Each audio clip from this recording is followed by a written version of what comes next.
Imagine your small church holding the same prayers, fasting rhythms, and communal meals as the earliest Christians.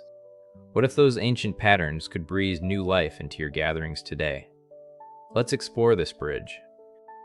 The Didache, meaning teaching, is an early Christian manual discovered in the 19th century that outlines practical guidelines for worship and community life.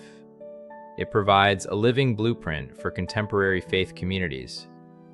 Found in a single parchment codex, the Didache survived through centuries of neglect until its rediscovery by a French scholar in 1873.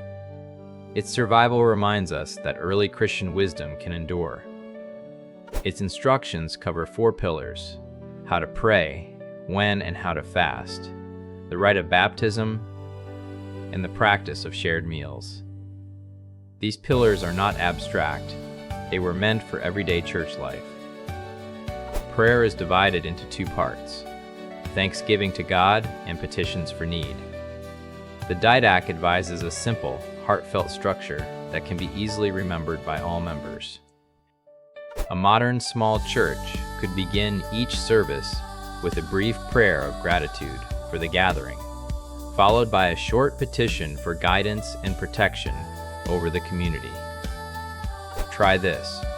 After welcoming, lead a minute-long Thanksgiving prayer.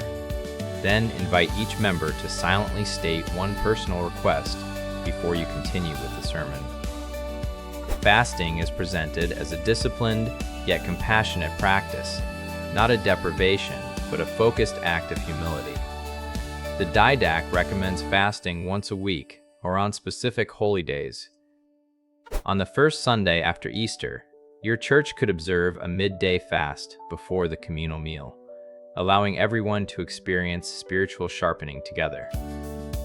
Schedule a quarterly community fast on the same day each year, then hold a reflective discussion afterward about how fasting affected your faith and fellowship. Baptism is described as an immersion in water, performed by 2 witnesses, symbolizing the believer's death to sin and rebirth into Christ. During a baptism, one elder immerses the candidate, while another records the name and date. Then a third offers a prayer of welcome. Draft a simple baptismal script, following Didache's structure: 2 witnesses, immersion, and a closing blessing. And rehearse it with your elders before the next ceremony. Communal meals are central to early Christian life. They emphasize sharing, gratitude, and unity. The Didache instructs believers to gather, bless bread and wine, then eat together. After your weekly service, hold a simple fellowship meal where each member brings a dish, and you all share the food while reciting a short blessing. Implement a ritual. Before breaking bread, everyone says a brief thanksgiving. Then, everyone takes a shared bite to symbolize unity in Christ. The Didache's emphasis on order mirrors Cassian's monastic discipline, which stresses obedience and communal living as pathways to spiritual depth. Cassian's Conference on Obedience teaches that true freedom comes from willingly following the community's rules, a principle also reflected in the Didache's structured worship. In your meetings, pause for 2 minutes of silence after introductions, allowing members to listen inward before speaking, a practice rooted in Cassian's desert monastic silence. Add a brief silent moment at the start of each gathering. Use it to center yourself and others, fostering deeper listening and humility.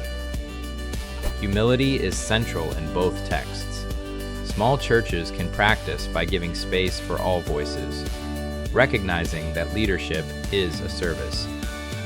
Rotate who leads the prayer and meal each week.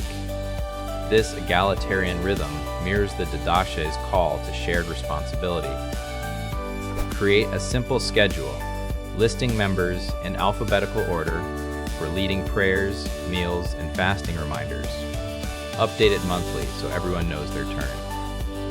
Putting all these pieces together yields a practical framework: structured prayer, mindful fasting, sacramental baptism, shared meals, disciplined silence, and rotating leadership, all rooted in ancient wisdom. Adopting this framework keeps the integrity of early Christian practice, while allowing your community to adapt rituals to local culture and technology. When a small church embraces these ancient practices, it becomes part of a living continuum, linking its present worship with the faith of the first disciples, enriching every believer's journey. Every one of these texts is waiting for you in Gnosis. Start reading. Free.